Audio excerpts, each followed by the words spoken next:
Tip number 268 from the book 501 Contractor Tips. Remember, get the book and use it along with the videos. Read the book often. It's going to jar something loose in your mind every once in a while, and you're going to think, why didn't I think of that? Or give you an idea that's going to lead to another idea, and you're going to be making more money. And that's what it's all about, is having a good life, living a high quality life, like other people, or like the life that you deserve. You know, I struggled a lot. We didn't have life insurance, and we had some tough times in our family because I didn't understand some of this stuff. I'm giving it to you. The price of the book is fairly inexpensive. It helps to support our cause, our channel, and allows me to take time to make more videos. So that's a good thing. Any purchase that you make is actually helping us out, and we do greatly appreciate it. Putting yourself first.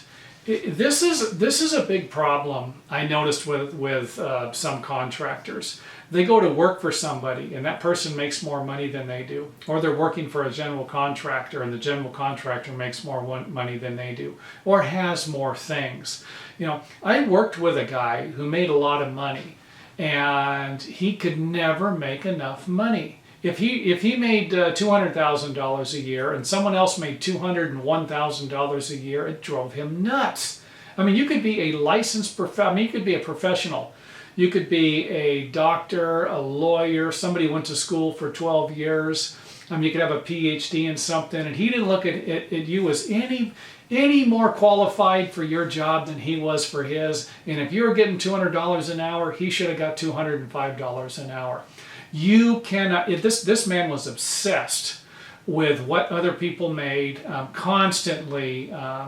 It occupied his thoughts regularly, and he let you know, and he would let them know, and it wasn't a good thing. He lost a lot of jobs that way. And what I'm suggesting, and the kind of the rule of thumb I followed as a contractor, was to not worry about what someone else makes. Focus on what you're making. If you're happy, if you go to work for somebody who makes $200,000 a day, then quit contracting. Figure out how they're making $200,000 a day. I mean, don't stay in this business if that's really what you want. As a contractor, it's not an easy business. I mean, it's easy to some, I should say, and difficult to others. And obviously, I wouldn't have wrote this book if I didn't go through some of the difficulties that I hope you don't have to go through, because you have the book here, you have the videos, and hopefully you don't have to ride my train. The one I rode was awfully bumpy and missing a couple rails here and there.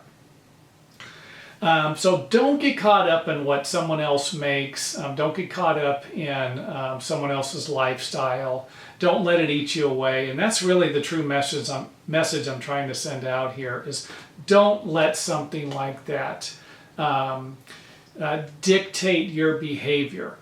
You know, if this person makes $200 an hour and you're going to fill out a change order, you're going to charge them $200 an hour.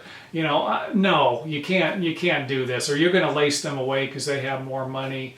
I don't agree with that. But the worst thing at all is losing sleep over at night, talking about it, and you know, being irritated and bothered, you know, your whole life, or it occupying too much of your time. It's not worth it. You're a contractor. You fit into the food chain somewhere, and make sure that your prices are just adjusted accordingly. If you like to make $75 an hour, and you're working for someone who makes $175 an hour, good for them, because this means they're going to be able to pay you your $75 an hour, and they might not be complaining about it as much as someone who makes $25 an hour. So this is a good thing. Work for people who have money. Just don't let it get under your skin. Do not let someone else dictate your behavior by worrying about them more than worrying about yourself.